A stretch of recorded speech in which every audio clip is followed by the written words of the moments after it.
What's up, guys? Welcome to the recording. Tonight, me and Sander, the Dutch almost go live educator for you guys, will go over some things that helped us in trading that might help you as well.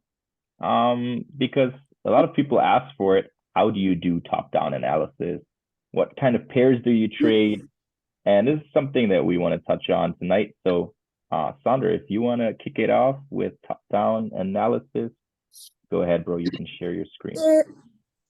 Yeah, sure. So it's more for smart money the way I do it, because I obviously trade smart money. But I'm just going to show the way I do it, just very quickly, very simple.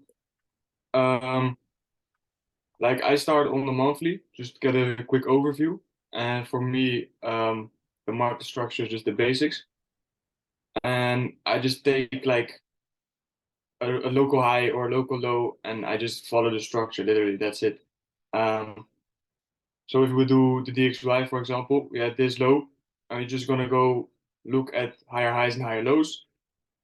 So you follow it, higher high, higher low, higher high. We recently had this high in September. Then we sold off. We're technically still bullish on the monthly, but we had a big sell-off with this imbalance. We traced back up, did take out these two monthly highs, and now we're moving lower again. So then you got your monthly bias. That's bearish because the structure is bearish. Like technically it's bullish because this is a higher low compared to this, so it's not broken, but you're bearish on a monthly basically. Then you drop down to weekly, and what I do on the weekly is look at the local highs and lows that need to be taken out. So again, you just follow structure. We had an uptrend onto here, made a higher high, higher low, higher high, lower low. So it broke structure here, came back, took out this high, moved down, created an imbalance, moved back up, little retracement, filling some of the imbalance, moved down, lower low, lower high, lower low, lower high, lower low, made a higher high, broke structure again. This is your last push down point of interest, and now we're moving lower again. So we're still bullish again, technically on the weekly. But when you look at the formations of the candles, you can see we took out some liquidity here. So that was a liquidity grab. And then the most probable thing is that we go for this low now. So on the weekly, you just set like an objective. Smart money needs an objective. So it's important to look at where has been a liquidity sweep, where have imbalances been filled, and where has smart money been active.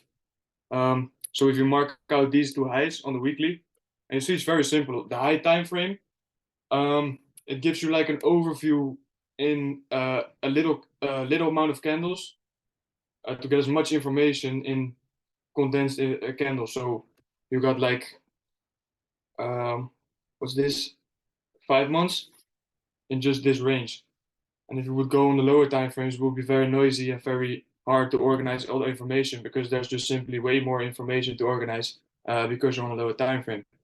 So that's why I use higher time frames. And the most important thing is, like, for me, the bias to get it off the higher time frame. So one, bias, and then number two, smart money objective, and number three is like fits together with two, but like the past activity of smart money. So the bias on the weekly is bearish, bias on the monthly is bearish. Then what has smart money done? So we have taken out these equal highs on the weekly, and we're moving to lower lows right now. So on DXY we're bearish. I would just mark out this low, can call it liquidity, and then that's the next objective. So right now, basically, if you're going to trade on the lower time frames, you're going to search for trades towards this low because they took liquidity in here. They're in sells right now, and they need to unload their positions. And what do they need to unload their positions? That's liquidity. And where is the liquidity? On the next objective. So that's the reason why we do this, why I do it this way. So then we got monthly, weekly, and as you can see, I haven't even gone to a daily. I have not even clicked on it, but we got a lot of information out of these two time frames. So that's pretty valuable, and it's still just very organized. I draw two lines, and you got all this information. So on the daily then, daily is the most important for me for the objective And for the bias direction, also just looks the cleanest. Like in here, we had this previous liquidity that was taken out. So we ranged a bit below this, created a little downtrend, lower low, lower high, lower low, higher high, then took liquidity out. So this was sells in here.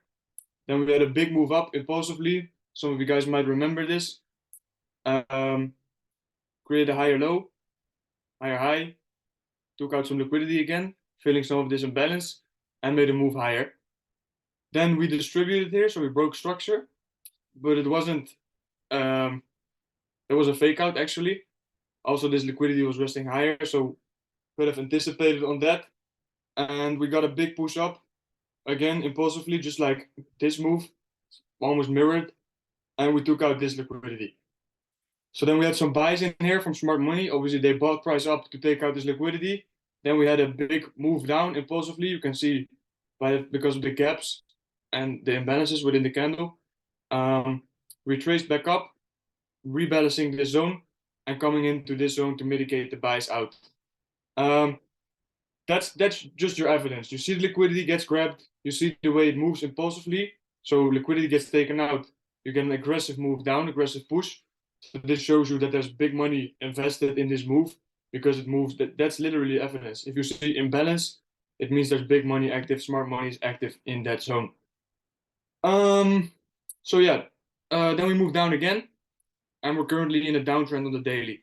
So from the daily, you decide on your current range. What I do, I just take the last, like the last high from the body. If you switch to the line chart, you can see it more clearly, especially for the newer guys. So within here, if we cut off this price action, like we didn't have a new low yet, you just take the last lower high onto the last lower low. So when you pull the fib, this will be your range. And I would set it on this equilibrium. So you draw the 50%. Above the 50%, you want to look for shorts, and below you want to look for longs. Obviously, the highest probability trades would be shorts in this zone because we're bearish overall. So in a perfect scenario, we would wait for price to get back up and to distribute here, show signs of, show evidence for us to short. So if I switch back to the candles again, and you put it from the wicks, by the way. Yes. And then we play. So basically the perfect scenario would be get back into this zone. Also, you see the last push up, so this is point of interest. And imbalance, you wanted to clear out some imbalance in this zone, and short over there. As we have seen that it didn't quite get there, came almost up to 50, and then went lower. But the important thing for the range is that you just take the last candle high, last body lower high, onto the last lower low. So if we would have pulled the fib again, we can see this range was invalidated because we broke below this low. So we had new information that showed us that we have a new range basically. And then we pulled the fib from this high down to this low. Then again, same thing. You want to see distribution above these highs. Here's a gap. You got some imbalance. So the gap is basically the same as an imbalance. And you got this inner liquidity in the form of a previous high. You see, pops up, goes down, and when the close comes and you see a new lower low getting formed, then you got a new range basically, and that's now. So now your range is this. Remove this one. We look at this high. This is the last lower high onto the last lower low. I hope that was a bit very clear. So right now, what do? We can look onto the 4-hour for the market structure and look at interesting zones where we want to trade. That's like the top down. You get the bias from the monthly, weekly, daily, and then you get your for your daily range. And then based off of that, you're going to make your plans on the 4-hour, the 1-hour, and maybe even the lower time frames. For me, the 4-hour and the 1-hour are like you got high time frames, so monthly, weekly, daily, and then medium, 4-hour, 1-hour. That's the best to look for imbalances and liquidity, in my opinion. You also look at them on the weekly and the daily, but like if I draw my range, so I've got my working zone from high to low. Within that, I look on the 4 hour, on the 1 hour, to redefine the market structure, look at where's the liquidity. In here, we see some highs equal, we see an imbalance above. This was the last push up before we got an impulsive move down. We know the objective is lower because we had the higher time frame objective drawn out. And we just look for shorts above here. Also, we got the 102 level lined up, and you see it's pretty easy. We just gotta we got a plan already. If I see this imbalance above 50, basically I can just mark it out. I see some equal highs. If we drop down on a 1 hour, you can see it even better. By the way, I did not plan on doing this analysis. This is just in the moment. You can also see this little order block. So you got a little imbalance and these equal highs right above the 50%. If we see breaks of structure in here on the lower time frame, that's enough for a trade. Because you got a valid plan, the high time frame lines up. You can keep looking at the daily candles as well. You can see it's right above the previous daily high. And we can short in here for new lows. So that's how we use the higher time frame to get our lower time frame plans. So the way I do it then, if I've made this plan, pretty simple. Just set an alert in here. For some reason, it doesn't let me, but normally, oh, I know. So in here, I can add an alert. Once the alert goes off, I wait for 5:15 or lower time frame structure break. So let's say we come up on a 15-minute. And I'm just going to draw it quickly. So not that I expect it to go up this way because it could move in a million ways, but let's just say for the example, it moves up like this and we see a break of structure within that, then that's our entry trigger because we got our liquidity sweep, we got the valid zone right around the 102 level, and we got a high time frame buy. So we're looking for shorts above 50. We got a logical reason to look for shorts in this area. And we see the most important thing, the evidence that we want to move from this area in the form of a break of structure. And then a little golden nugget on top of that is that you want to look for this also on the right times. So right now it would be 4:30 in the morning. But if we look at this around, if we see this happen exactly around London Open, that will be even nicer because we know that's when the big money is active and we see a lot of orders for a lot of volatility. And we're also looking for pivot highs and lows around the session opens.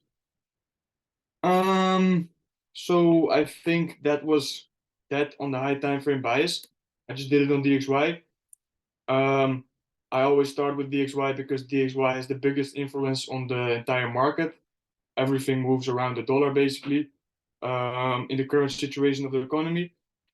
So that's that. To summarize, monthly time frame, look at the structure, look at what price has done, imbalances, map out the objective, the liquidity, drop down to a weekly, do the same thing.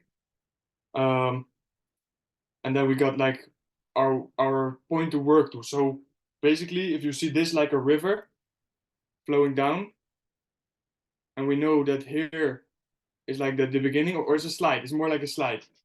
So you got a water slide, water running down, and you can long into the running down water, but it wouldn't be very smart because it's easier to just jump into the flow to the downside towards the next objective.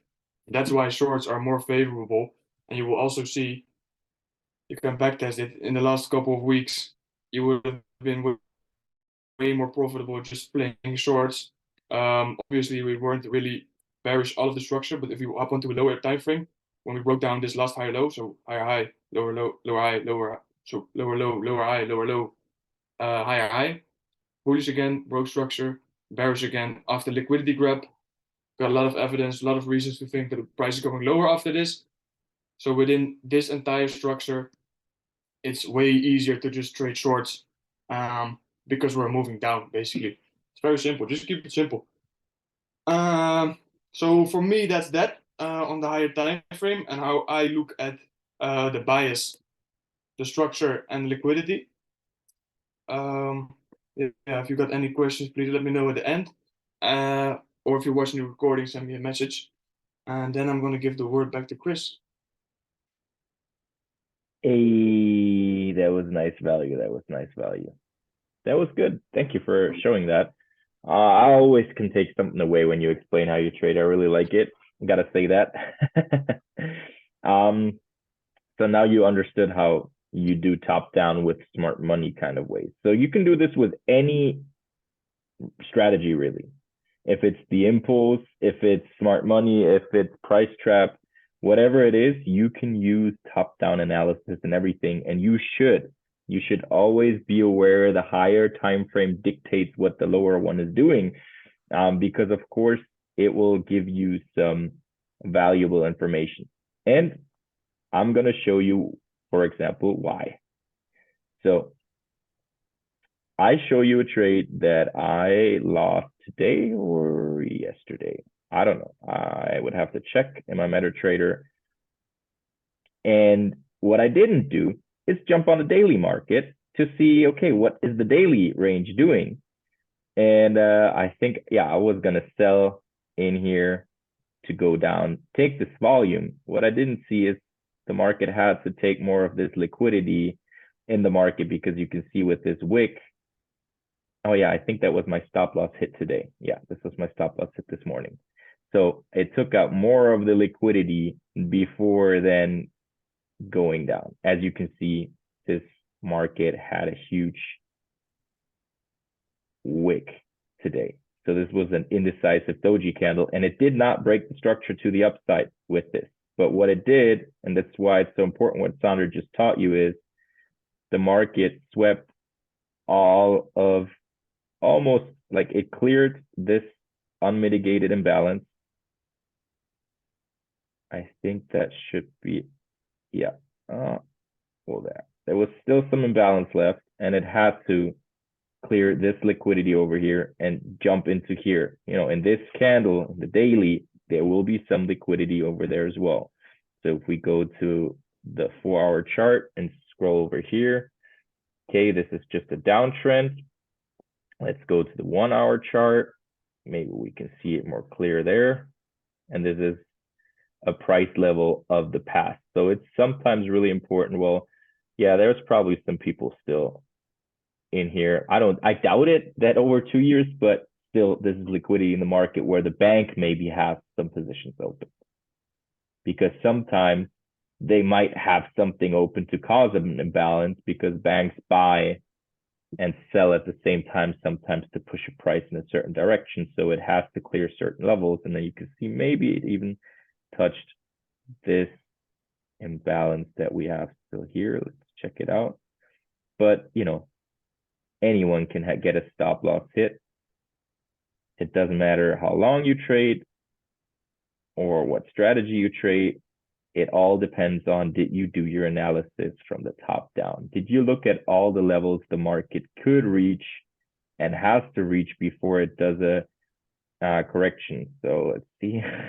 Let me actually zoom. I can't zoom out further.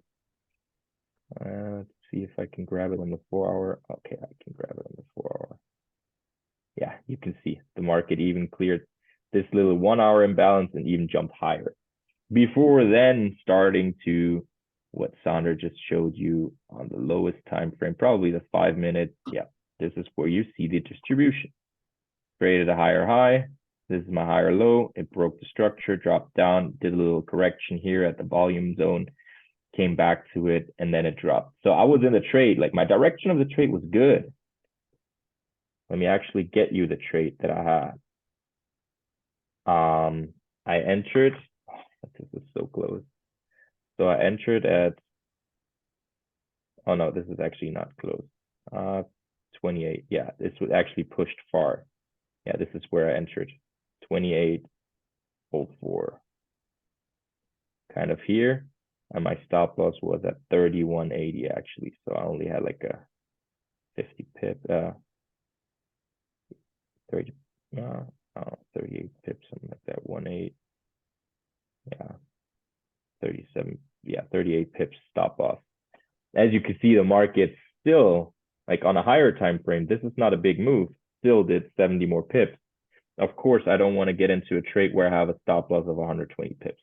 Just something I don't take. So I did not look at those two zones. And this is a perfect example for what Jack asked today in the group. Why did my trade hit stop loss? Well, sometimes the market needs to clear certain areas before turning right your way. So I was not waiting on enough evidence. I was on a 1 minute break of structure and thought this is it. But waiting a couple hours in the day, waiting for the real evidence right there. I gotta move this quick. Break a structure, and then getting a re-entry somewhere down here where the market does a nice little correction. So what I always do is take the fib of that correctional of like one move where it kind of broke and gets me another push upwards and leaves some imbalances, because the market always prints imbalances. Well, then I could have entered the trade like this, stop loss just a little above it, 6 pip stop loss, and the risk to reward would have been a way nicer one than what I initially had. So that's what was really key to do a top-down analysis. And I want to just jump over like how I do it. I do it kind of like the same like Sandra does, but I have a topic for today as well that will be a little bit difficult. Please ignore my chart, how messy it looks. But for GJ, I was waiting for a while for a re-entry to sell down. I really wanted to see the market come down because there is still a lot of liquidity that's below those kind of like diagonal lows. There's still a lot of liquidity below this low. And then, of course, the market needs to come down here to clear some levels. And yeah, I was waiting for a reaction for the market to do it. So what did I do? First, you don't see anything. Let's remove everything. I can show you because I'm out of the trades anyway. So I did my fib to see, is the market in a zone where I want to see it? And yes, it was. And it also fit with the volume over here. So then we can zoom in for our chart. The market did tap above this, so that's why it's so important to take the higher time frame into perspective. And then you go down until you see what you want to see, until you see like a reaction. So I didn't jump in here, but I saw that the market went into my high time frame zone. So I waited for it to give me re-entries because I didn't see an accumulation while I was on the chart here yesterday. I had a lot of stop loss hits yesterday. So I stopped trading, which is really important. Stop trading when you lose too much, stop trading when you win at a certain point. And then basically, when I entered the market today, this already happened overnight. So when I zoom in, I see that there's a volume zone here. The market already broke the structure here. It came back once, it came back twice. I was already gone. I was already late to the party. I could have set myself a limit order to get activated. This is something that you can do. Like, you have to see what fits your style of trading.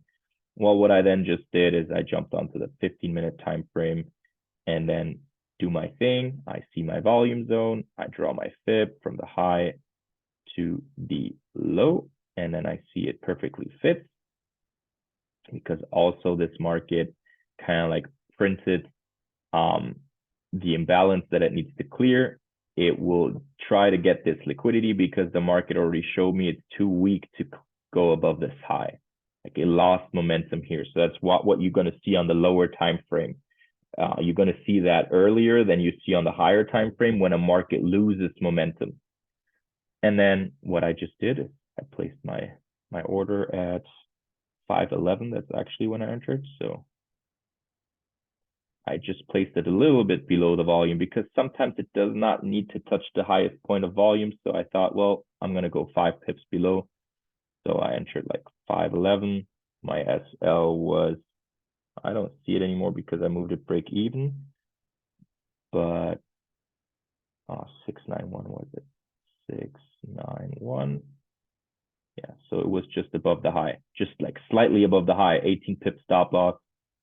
And then I took out most of my position after it went to 64. Yeah, I think this is, yeah, 65.05. This is where I closed like 1% of my position already because it's so important to pay yourself. It was half of my position and the other half I let run till oh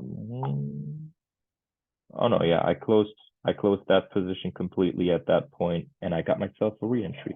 True. And where do I get my re-entry? Yeah, this was my re-entry. So I took out first this position at that point, and then I got myself a re-entry because this was a still valid zone. So once you have that in mind, like what your direction is, the bias that Sandra was talking about, you can get re-entries. And you basically just follow your strategy over and over again. So I did this again. I moved my entry here. It was at 363.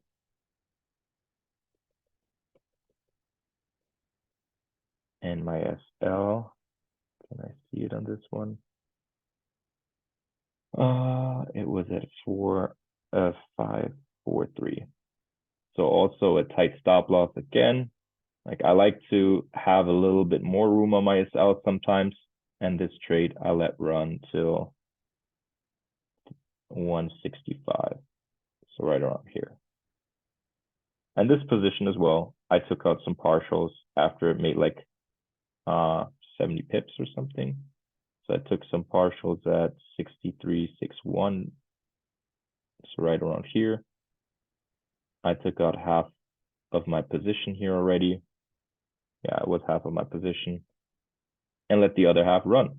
And that way I secured 2 times 1%.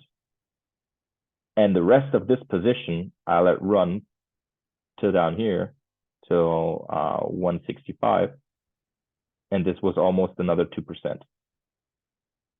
So with just 3 trades, of course I had some stop loss hits today, but with just 3 trades, I did 2%, and then this is like 1.5, yeah, a little bit over 1.5, but like 5% almost with 3 trades. And that's the power once you find your bias, and that's why this impulse tool is so important to check not just the 1 minute, not just the 5 minute, but to catch the trend. And the impulse tool is just perfectly made out for this. Like my strategy is a little different, like it's different than what most of you guys seen. Like I trade solely with like volume zones and the fib, but you can do the same thing on the impulse. You can do the same thing on the impulse, and you just need to use what you got. So we can go on the same pair and we could find similar entries, but you would have to check top-down analysis. So let's go to GJ and let's start with a 4-hour chart. Well, on the 4-hour chart, it's bullish. You wouldn't even sell, right? Well, it's starting to turn bullish today since noon. Go on the 1-hour chart. Well, the strength is still downwards. It already crossed here yesterday. So technically, just because this hasn't turned red yet, you could trade this down to buy it up again at a point because the strength is in your favor, but it's not the strategy, right? But you see from what the tool shows you, hey, this market is going down on the higher time frame because the EMA's just crossed already, the MA's crossed already. And once you jump on the 15-minute time frame, well, then you see, okay, this one already shows me I can sell. You wouldn't even get that information. Why are you laughing? You laughing at me? No, all good. No, I thought Jack did not look so angry. He was All good. looking mad at the screen. I'm looking on my phone, like, so I'm zooming in on the charts and then I'm looking like this. All good, bro. We're gonna leave this on into recording so that people see we have fun. So you see, well, like that's the point. What I'm saying, like the 4-hour and 1-hour chart did not show us that we're bearish, but it gave us indication, hey, this market might turn, and the lower time frame shows you, hey, you could sell right now. So, let's say this entry that I took, this was the first, and I took a re-entry because that's the exact point. Oh, we have to move it to Amsterdam time here. So this is the first entry, and I took the re-entry here. Chris, Yeah. maybe I can show my trade also. Yeah, we can do it. We can do it at the end once I'm through. Because then we can do it like personally and not on recording. So this was the first entry. It just gave the indication, so you could have taken it, but the real entry, because you might have been stopped out on this one, but the second one was also a valid entry. It crossed above here. It then gave the confirmation and dropped below, and you could have entered the trade just like that. You know, wait for the next candle with a arrow, with a red arrow. Could have been this one or this lower one even, but your stop loss above this, 2.3 pips stop loss, and then you could have gotten the same trade I did. Oh, is that 2. Oh, that's 23 pips, sorry. Could have almost gotten the same trade I did. Just a little bit more sell, but same risk to reward. And if you even go down lower, you might even get a better entry. You know, you could have gotten the trade, the entry for this trade already with this candle and have a 14 pips stop loss. That could have been a 1 to 10 today. That way, it's the same chart. It's just a different approach, a different perspective. But you have to check the higher time frame and go down from it, because the higher time frame gave you the indication. Well, the 4 hour is just crossing. Well, that wasn't at that time yet, but in the last night, last night, it crossed already. So it gave you the indication this is going to turn red at a point. If it continues to go lower, this is going to be a bearish trend. Yeah, what's your question? On what evidence do you base your take profit in this situation? Do you base it on recent lows, far past, or so I would just put in, let's say you did enter here. Mm-hmm. Why is it not letting me? 1 second, we have to reload it. You just can set it to a 1 to 3. You can just be like, okay, I'm going to aim for 1 to 3. Mm-hmm. Or you check in the past and see, well, here's liquidity. It needs to take it and place it here. This was based on my first profit, why I took profit there first time in this area, because this is the low. And what happens a lot of times is that the market prints double bottoms and then does a correction to then go up again to get more selling power and then take out the liquidity. Or you could have looked here. Let's say once this cleared, let's say you have 2 take profits, you could have set the other take profit for this liquidity here. And this is where I exited my trade, around, like, not on the point exactly, but once it came into this area, I closed at 160, like 60, 61. So, you know, because it came in that area. So I was like, yeah, I'm happy with my profits. Like, if it's blue, it's up to you. On the first trade I took, I closed it with 250, but it was at 500 at a point, like when it was really down here. I closed it on the way up.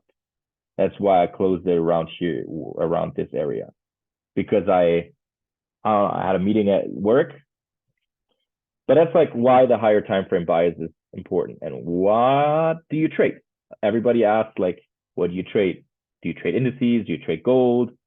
Well, I really found out in the last couple of days and 2 weeks trading, I really trade well the GBP, the JPY pairs. Like, I really trade well Japanese yen. That gives me a nice structure.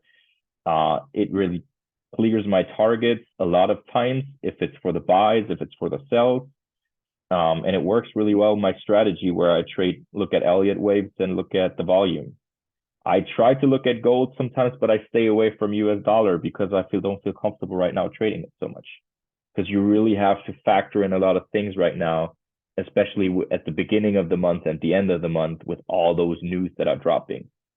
Like, there's so many red news on the USD that has been happening and that's gonna happen and that's gonna happen again.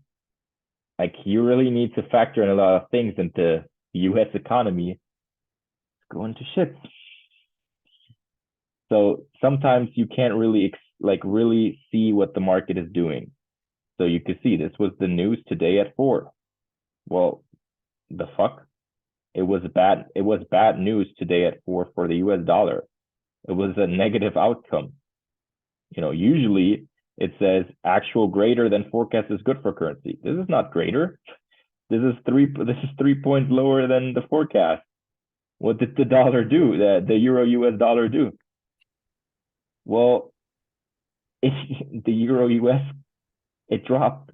You know what I mean? Like you wouldn't think of that when you look at the news outcome. You wouldn't think, like everybody would think, let's trade it up. Can I maybe share something on Yeah. that? Because I Go was ahead, bro. trading this live, and I had the same thing, so I wasn't really clear on what structure was going to do. But in the end, it's very clear when you've seen it. Like in Einstein, it's very clear. We got these equal lows. The news was bearish for DXY, so when we jump on a lower time frame, the news was here at 4. They released some bearish numbers, just some BS, some I don't even know what it was about, just some random BS, just bearish to get price down. So they sell, take out liquidity, and that's what happens around news. So it's when I look back at it, it's dumb that I didn't see because it's very fucking obvious. But you got a lot of liquidity down these lows. Yep. So what they do, they use the news as an excuse to drive price below the lows. And the guys that have watched the Smart Money Bootcamp, they know they use the news as an excuse. So they pushed it down with this news, and then they can move price up. So they build liquidity beforehand, so they can unload old short positions, enter into new ones below the liquidity. They have a pool where they can just enter in and out, and then they can move price to somewhere else. Exactly. The And they euro. moved it into the imbalance that they printed with yesterday's news. Exactly. Yeah. It's crazy when you think about it. And then euro went a little short of liquidity, but it took out these two highs, so bit less. But on DXY it was very clear. I was only looking at the euro, so that was also my bad. Also a learning moment over there. GBP USD took also out some liquidity. These were all equal highs. I Yeah, did notice this. and it cleared the This imbalance at the left side of the last high. Oh yeah, also yeah, into this last push up. That was London Open exactly right here. So you Yep. see the time also being very important in this situation. And then well, that was that.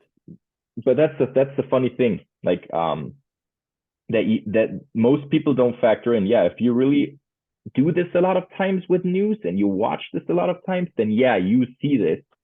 But most people, I saw in some groups today, oh fucking news, they stopped me out, and I'm like, yeah, well, you can't trade with it. Like if you don't really factor in everything and you look at this liquidity and everything, like how the structure has been printed, then you're gonna have a bad time. So for me right now, I'm just trading really well with the Japanese pairs, and I'm trying out some other pairs. But it's something like focus on like 2 or 3 pairs that you really perform well with and stick to them. Just because Sander is trading US pairs, I don't need to. We can still look at the charts together. Doesn't mean you can't trade together, but that's a really, really important key thing that I learned the other day.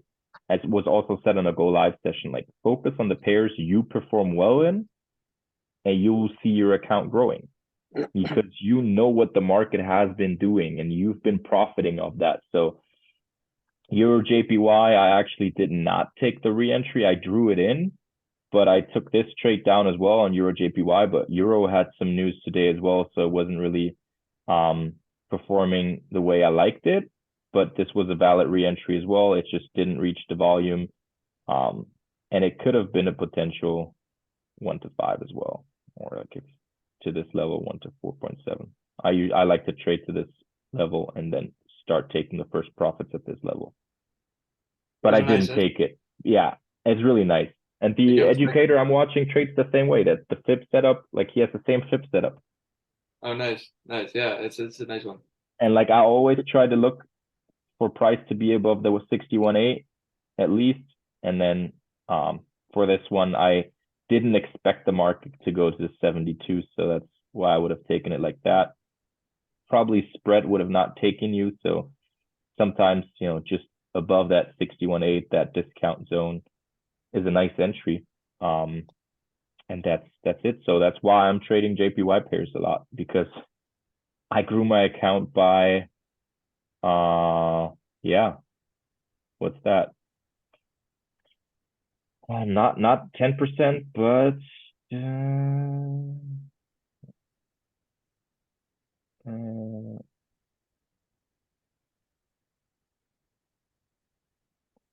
damn, I can't even do maths anymore. By 8%, like 8% That's in the crazy, bro. last 2 weeks. I mean, yeah, I had a dip again yesterday of like 700, but now I'm up again. Mm. So slowly but steady, you climb yourself up, and that's it.